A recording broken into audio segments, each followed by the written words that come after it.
আজ শেষ হচ্ছে বিহারে ভোটার লিস্ট নিবিড় সংশোধন। বৃহস্পতিবারের হিসেবে তালিকা থেকে বাদ প্রায় 60 লক্ষ নাম। শেষ দুদিনে বাদ পড়তে পারে আরো কয়েক লক্ষ। 1 আগস্ট থেকে খসড়া তালিকা প্রকাশ। আপত্তি ও আবেদনের জন্য মিলবে আরো 30 দিন সময়। বৃহস্পতিবারের হিসেবে তালিকা থেকে বাদ প্রায় 60 লক্ষ নাম। শেষ দুদিনে বাদ পড়তে পারে আরো কয়েক লক্ষ নাম।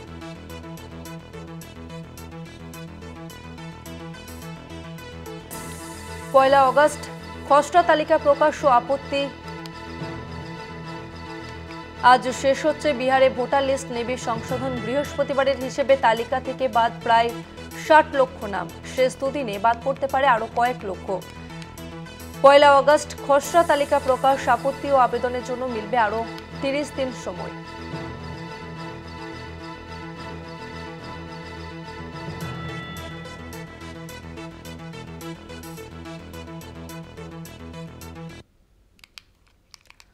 আজ বিহারে শেষ হচ্ছে স্পেশাল ইন্টেনসিভ রিভিশন। বৃহস্পতিবারের হিসেবে তালিকা থেকে বাদ প্রায় 60 লক্ষ নাম। শেষ দুদিনে বাদ পড়তে পারে আরো কয়েক লক্ষ নাম। 1 আগস্ট খসড়া তালিকা প্রকাশ এবং আপত্তি ও আবেদনের জন্য মিলবে আরো 30 দিন সময়।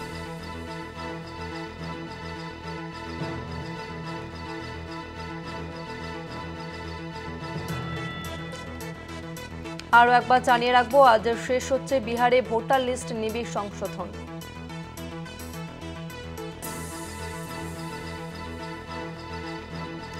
নিউজরুম থেকে সরাসরি রয়েছেন কলকাতা টিভির পলিটিক্যাল এডিটর আশিস চট্টোপাধ্যায়। আশিস দা, আজই শেষ হচ্ছে বিহারে ভোটার লিস্ট নিবিড় সংশোধন এবং যেটা আশঙ্কা করা হচ্ছে যে আরো যে গত দুদিন রয়েছে তাতে আরো কয়েক লক্ষ নাম বাদ পড়তে পারে। দেখো, ভয়ানক খবর আসছে বিহারের ভোটার তালিকার নিবিড় সংশোধনের যে তথ্য, তাতে দেখা যাচ্ছে যে এ পর্যন্ত প্রায় 60 লক্ষ নাম বাদ গেছে এবং নির্বাচন কমিশনের তরফ থেকেও বলা হচ্ছে লক্ষ লক্ষ বলা হচ্ছে নাকি মৃত, লক্ষ লক্ষ এই জায়গা ছেড়ে চলে গেছেন, লক্ষ লক্ষ নাকি বিদেশি। এদের নাম সব ভোটার তালিকায় ছিল। সেই তালিকা অনুযায়ী অবশ্য লোকসভার ভোট হয়েছিল গত বছর মাঝামাঝি। সেই তালিকা থেকে প্রায় 60 লক্ষ নাম ইতিমধ্যেই বাদ গেছে এবং আর দুদিনের যে কাজ বাকি আছে এই নিবিড় সংশোধনের কাজ, বৃহস্পতি এবং আজ শুক্রবার, তার ফলাফল শনিবার কিংবা সোমবার জানা যাবে বলে মনে করা হচ্ছে। সেক্ষেত্রে আরও কয়েক লক্ষ নাম বাদ যেতে পারে। অনেকে বলছেন যে এটা আসলে একটা খসড়া সংখ্যা। এই সংখ্যাটা শেষ পর্যন্ত যখন চূড়ান্ত ভোটার তালিকা প্রকাশিত হবে তখন হয়তো দেখা যাবে আরও বেড়ে গেছে। সুতরাং এটা নিয়ে একটা ভয়ানক সংকট দেখা দিয়েছে বিহারে বিধানসভা নির্বাচনের ঠিক আগে। 1 আগস্ট চূড়ান্ত খসড়া বেরোবে। চূড়ান্ত খসড়ার পরে 1 মাস থাকবে আবেদন করবার জন্য বা আপত্তি করবার জন্য। আপত্তি করা হয় সেক্ষেত্রে যেক্ষেত্রে ভোটার নয় বা মারা গিয়েছেন, চলে গিয়েছেন, এরকম নাম ভোটার তালিকায় রয়ে গিয়েছে, সেটাকে বাদ দেবার জন্য, সেটাকে ডিলিট করবার জন্য, বাদ দেবার জন্য আবেদন করা হয়। সেটা হচ্ছে আপত্তি। এবং আবেদন করা যাবে, আবেদন হচ্ছে যে আমি এখানকার লোক হওয়া সত্ত্বেও আমার নাম ভোটার তালিকায় নেই, সেইটা অন্তর্ভুক্তির জন্য আবেদন। এছাড়াও সংশোধনের আবেদনও পড়তে পারে। সেটা করা যাবে মাত্র 30 দিন। এর পরে সম্ভবত সেপ্টেম্বর মাসের প্রথম সপ্তাহের কোনো একটি দিনে চূড়ান্ত ভোটার তালিকা বেরিয়ে যাবে। সেই চূড়ান্ত ভোটার তালিকার ভিত্তিতেই বিহারে বিধানসভা নির্বাচন হতে চলেছে। এত অল্প সময়ের মধ্যে এত বিপুল পরিমাণ বুথ এবং ভোটার, 7 কোটি 7.5 কোটি ভোটারের সমস্ত তথ্য রাজনৈতিক দলগুলো জোগাড় করে সেই তথ্য নিয়ে নির্বাচন কমিশনের সঙ্গে লড়াই করা কার্যত অসম্ভব বলেই মনে করছেন অভিজ্ঞ মহল। যারা ভোটার তালিকা নিয়ে কাজের দীর্ঘ অভিজ্ঞতা রয়েছে তারা মনে করছেন যে শেষ পর্যন্ত নানা রকম প্রতিবাদ হবে ঠিকই, কিন্তু নির্বাচন কমিশনকে সঠিক সলিড তথ্য দিয়ে যে বিরোধিতা করা, সেটা খুব একটা পারবে না রাজনৈতিক দলগুলো। তার কারণ হচ্ছে যে চলতি মাসটা শেষ হয়ে যাবে, এই যে এখন যে প্রক্রিয়াটা চলছে, শুক্রবার যেটা শেষ হচ্ছে নিবিড় সংশোধন, তার সঙ্গে যুক্ত থাকতেই রাজনৈতিক দলগুলোর ব্যয় হয়ে যাবে চলতি মাসটা, জুলাই মাস। দেখতে দেখতে 1 আগস্ট নতুন তালিকা বা চূড়ান্ত খসড়া সেটা প্রকাশিত হবে।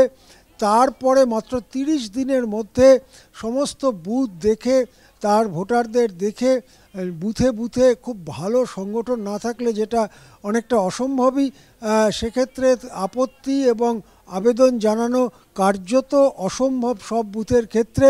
এবং এক্ষেত্রে তারাই সুবিধা পান যারা সরকারে থাকেন, এটা খুব গুরুত্বপূর্ণ কথা। যারা সরকারে থাকেন তারা সুবিধা পান এই কারণে, দুটো কারণ। এক হচ্ছে সরকারি দল হওয়ার কারণে তাদের বুথে বুথে তাদের কিছু লোক পাওয়াটা সহজলভ্য হয়ে যায়।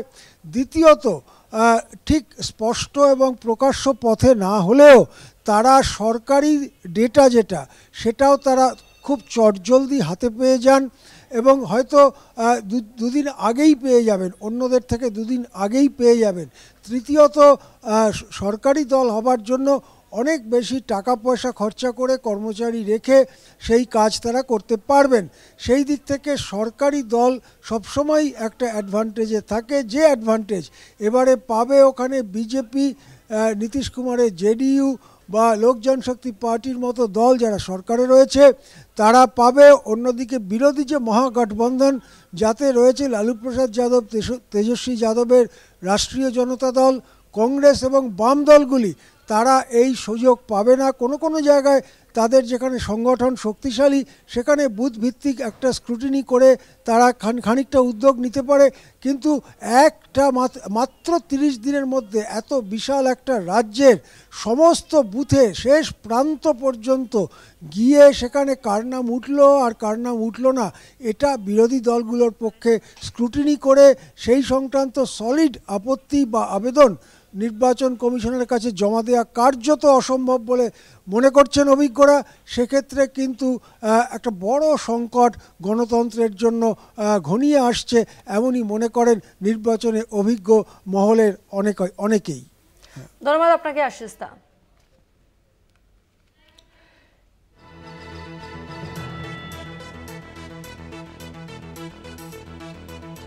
আজ শেষ হচ্ছে বিহারে ভোটার তালিকা নিবিড় সংশোধন। বৃহস্পতিবারের হিসেবে তালিকা থেকে বাদ পড়েছে প্রায় 60 লক্ষ নাম। শেষ দুদিনে বাদ পড়তে পারে আরও কয়েক লক্ষ নাম, এমনটাই মনে করা হচ্ছে।